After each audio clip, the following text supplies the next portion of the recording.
Namandla bazalwane. Lilo lodwa namandla. Esindisayo. Sangena nathi. Siba sithengiwe. Ndilatralo ngayiqhuba hayi ungakhathazeki nayo yakho nyani uzabuya. Asiyo yakho. Nayo yakho lambashipha. Mna ubhatala fana ndithathe into ndibhatale nyako. Sisoba ngabakaYesu kuba uYesu esithengile. Ngexesha uYesu ebengekafi ebethi umuntu nokumphilisile nokutheni athi makahamba uzibonakala umthetho. Hamba uzibonakalisa. Ngoba ebephansi komthetho. Khona pha. Uyazi bazalwane hayi kodwa uThixo. Abantu uziqonda bebeyoyika amaJuda. Bathi umntana wabo ngosevulwa amehlo nguThixo. Bamxelele uba utheni ukwavula amehlo. Woyika ukhutshwa phambi ngesikhuko. Ngoba ukukhutshwa ecaweni abantu. Athi nyani ngoku eseyivile ichaza. Woyika ecaweni uba unesikhundla pha ecaweni. Esasikhundla sakho ukususwa. Xa ithetha le uthi ndinixelele nje.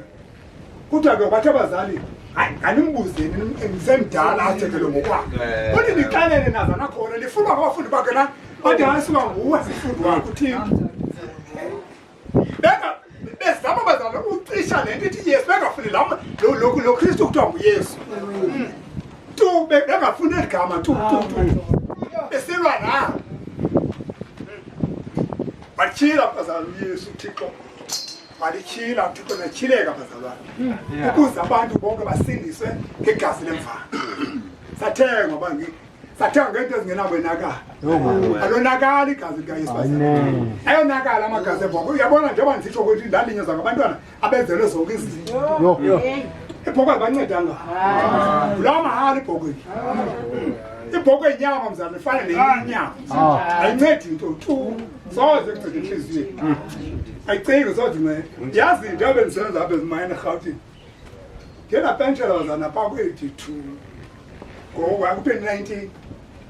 Ipentshele ku-2019 ndazohlala apha ekhaya nezomhlangano. Into nayo ngokundibona ndigugile nje sendimxhala mgugise ngabantwana. Wema. Uyaguganga ndigugise ngabantwana. Ngimke phaa ngo-2019 ndina 62 years. Umayinqona 62 yangikhulu. Ngibele uzohlala apha emakhaya. Ku-2019 nezomhlangano futhi ubulela uthini. Ingenabe nomnye umrhwayelo abazalwane. Kodwa emayini ndiqale ngo-75. Ndingenawo nomnye umrhwayelo ndazohlala apha emakhaya.